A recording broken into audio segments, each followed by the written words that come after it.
আমরা আজ বোঝাবো কন্টিনিউটি বা সন্ততা সম্পর্কে। প্রথমেই আমি একটু এক্সাম্পল দিয়ে বোঝাচ্ছি। যেমন একটা অপেক্ষক নিলাম f(x = -2 x <0 and f(x = 3 when x greater than 0)। আমরা ছবিটা আঁকার চেষ্টা করছি। when x less than 0 equal to -2 আর যখন x greater than 0 তখন 3। লক্ষ্য করে দেখো, x less than 0 -2 x greater than 0 যখন তখন f(x = 3। এইভাবে আমরা কার্ভটা এঁকেছি। আর একটা কার্ভ আমি বোঝানোর জন্য এইভাবে এঁকেছি। এখান থেকে এখানে দুটো কার্ভের মধ্যে পার্থক্য কি, দুটো ফাংশন বা অপেক্ষকের জ্যামিতিক আকারের মধ্যে পার্থক্য কি। আমি এইখান থেকে যদি স্টার্ট করি, এখানে এসে শেষ হয়েছে। পেন দেখো, আমি এমনি বোঝানোর চেষ্টা করছি। এখানে পেন এখানে যদি শুরু করি, পেনটা কিন্তু তোলার দরকার হচ্ছে না, শেষ পর্যন্ত নিয়ে যাচ্ছি। কিন্তু এক্ষেত্রে ছবিটা দেখো, যখন x less than 0 তখন এখানে শেষ, আবার x greater than 0 সময় এখান থেকে শুরু হয়ে এখানে শেষ। তার পেনটা আমাকে এখানে ডিসকন্টিনিউ করতে হচ্ছে, এখান থেকে এখানে আনতে হচ্ছে। তাহলে খেয়াল রাখো, ডিসকন্টিনিউটি কোন পয়েন্টে? At the point 0, x = 0।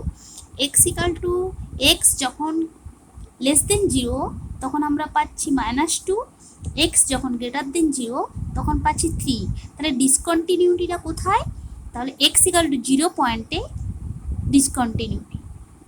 এখানে হচ্ছে জাম্প, এটা হচ্ছে jump.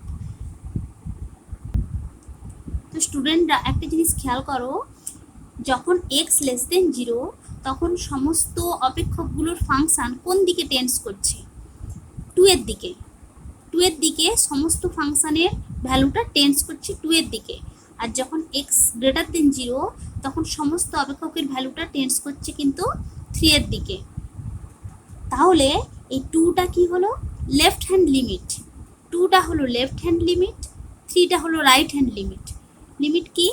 Limit x tends two যে পয়েন্টে ডিসকন্টিনিউ, কোন পয়েন্টে? 0 পয়েন্ট। এটা হবে 0 মাইনাস, এটা হচ্ছে left hand limit. Limit x tends to 0 minus, এখানে f(x) এর ভ্যালুটা তাহলে কোথায় আসছে? Tending to 2। তাহলে এই ভ্যালুটা হচ্ছে 2। আর f(x) 0 plus x tends to 0 plus f(x) কোথায় আসছে? Tending to 3। তাহলে এটা হচ্ছে right hand limit x tends to 0 plus limit f(x) = 3। তাহলে 0 পয়েন্টে ডিসকন্টিনিউটি। তাহলে এক্ষেত্রেও এখান থেকেও একটা ডেফিনেশনে আমরা আসতে পারি, সংজ্ঞায় আসতে পারি কি, যখন লেফট হ্যান্ড লিমিট এবং রাইট হ্যান্ড লিমিট এই দুটোর ভ্যালু নট ইকুয়াল, তখন এটা হলো ডিসকন্টিনিউটি বা ওই বিন্দুতে অসন্তত। তাহলে সন্তত কোথায় হবে? Limit x tends to a পয়েন্টে যদি ধরি, limit x tends to a minus left hand limit of f(x) = f(x) at x = a, অর্থাৎ এই ভ্যালুটা তখন fa। আর limit x tends to a plus f(x), এই তিনটে ভ্যালু, তিনটে মান যদি ইকুয়াল হয় তখনই আমরা বলতে পারি যে f(x)টা সন্তত বা কন্টিনিউয়াস। আমরা আরেকটা এক্সাম্পল নিয়ে বোঝাচ্ছি। Second example, f(x = x + 2 when x less than 2 আর x² - 1 when x greater than equal to 2। Limit, left hand limit আমরা বের করার চেষ্টা করছি। তাহলে কোন পয়েন্টে x 2 এর থেকে ছোট তখন x + 2 অপেক্ষক, যখন xটা 2 এর থেকে বড় তখন x² - 1 পয়েন্ট, x² - 1। তাহলে আমরা লেফট হ্যান্ড লিমিটটা বের করছি 2 মাইনাস মানে 2 এর থেকে কম। তাহলে কোথায় বসাবো? এই পয়েন্টটাতে বসাবো। তাহলে এই পয়েন্টে যদি আমরা লিমিট বের করি তাহলে কত হবে? তাহলে লিমিট x টেন্স টু 2 মাইনাসে এখানে বসাবো। তাহলে 2 বসালে 2 + 2 = 4। আর limit x tends to 2 plus, যখন 2 প্লাস 2 এর থেকে বড় তখন আমরা এই অপেক্ষাকে বসাবো x² - 1। তাহলে 2 বসালে এখানে হবে 2² - 1, তাহলে 4 - 1 = 3। লেফট হ্যান্ড লিমিট আর রাইট হ্যান্ড লিমিট দুটোর value unequal, does not equal to same. So we can say that যে অপেক্ষকটা অসন্তত বা সন্তত নয়। তাহলে এই উদাহরণটার মাধ্যমে আমরা জানলাম যে লেফট হ্যান্ড লিমিট আর রাইট হ্যান্ড লিমিট এই দুটো সমান নয়, সেই জন্য এটা অসন্তত। এই এক্সাম্পল থেকে আমরা একটা সাব কোশ্চেন পেতে পারি যে jump, what is the jump? Jump হচ্ছে এফএক্স অপেক্ষকের লাফ।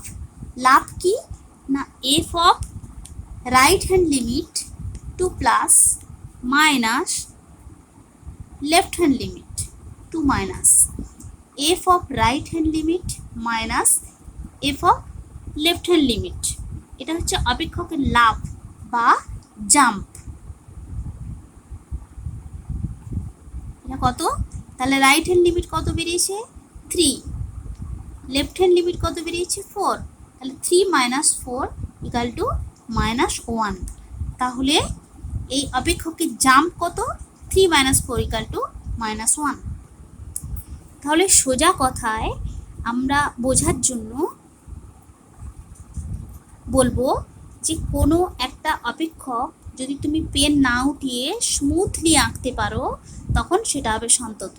আর যদি কোনো একটা অপেক্ষক এইভাবে হয়, মাঝের এই পয়েন্টটা পেনটা কাট হয়ে যায়, তুলতে হয় ডিসকন্টিনিউ, তাহলে এই পয়েন্টটাই হবে ডিসকন্টিনিউ, সেটা অসন্তত ফাংশন বা অসন্তত অপেক্ষক।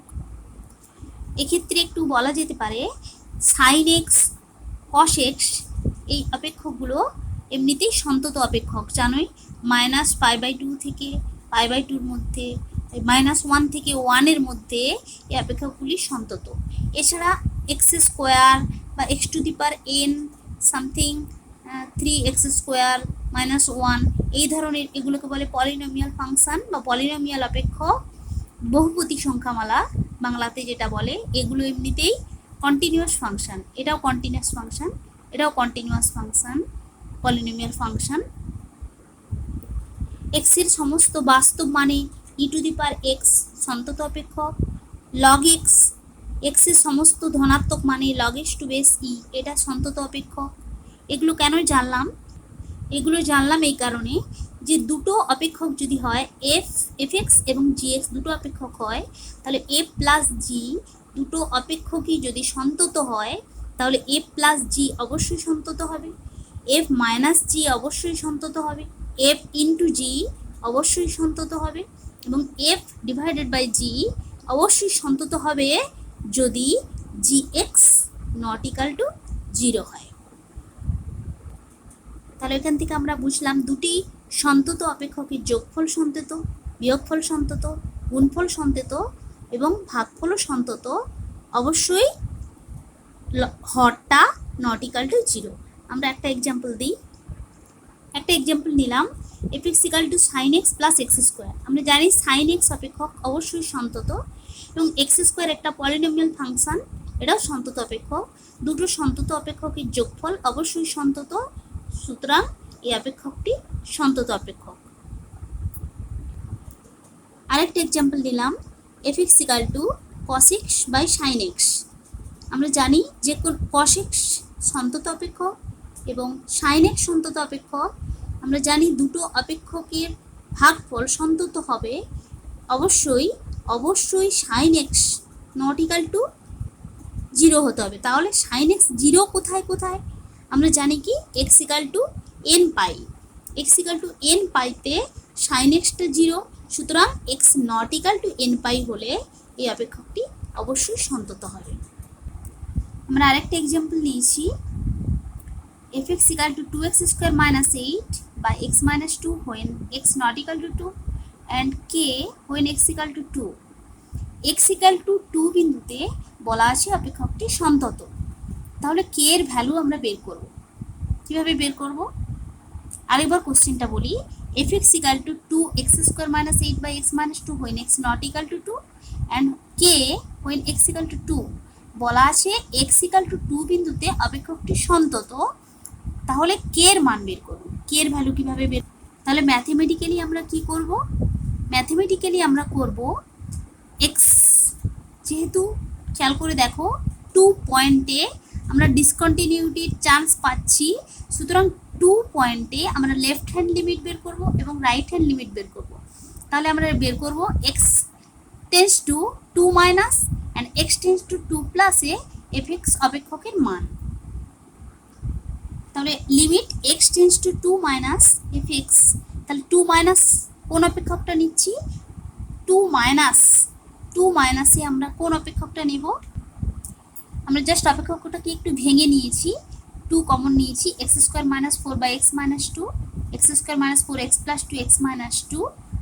তাহলে 2 মাইনাস যখন হবে, তার মানে এক্স টেন্স টু 2 মাইনাস, কথার অর্থ x minus 2 not equal to 0। X minus 2 not equal to 0 যদি হয়, তাহলে থাকছে 2x plus 4 as limit x tends to 2 minus, তাহলে সেক্ষেত্রে আমরা ভ্যালু পাবো 8।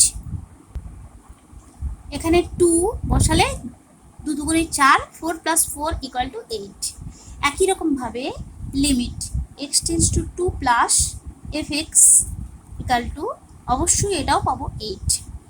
তাহলে এখানে আমরা খেয়াল করে দেখলাম যে এক্স লেফট হ্যান্ড লিমিট এবং right hand limit this valued are equal 8। সুতরাং এবং ফাংশনটি অপেক্ষকটি বলা আছে যে সন্তত, তাহলে কে এর মান অবশ্যই 8 হবে, কেননা আমরা জানি left hand limit equal to right hand limit equal to F of 2। F of 2 equal to, এখানে দেখো এফ অফ 2 ইকুয়াল টু কে, তাহলে কে এর ভ্যালু, তাহলে এদিকে হচ্ছে left hand limit x tends to 2 minus of F x, এর value হচ্ছে 8। এটা ইকুয়াল টু, অবশ্যই এটা এফ অফ 2, অবশ্যই এটা equal to limit x tends to 2 plus F of F x. তাহলে এক্ষেত্রে আমরা পেলাম কে এর মান 8। এইভাবে আমরা এগিয়ে যাব।